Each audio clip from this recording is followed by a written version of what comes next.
لا لا لا بایی الله لالا اونجیش لالا بخوابید دیگه.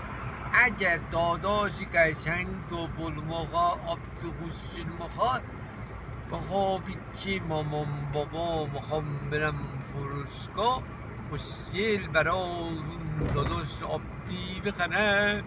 آفرین بخوابی خوشگل بخوابی. اما یه چی بگم الان تحویلدار صندوق دنبالا باید برن ثبت سفارش بکنن. بعد 9 ماه دیگه آمپول میزنه شکم ماما میاد بالا بعد گنبلا میشه گیردالو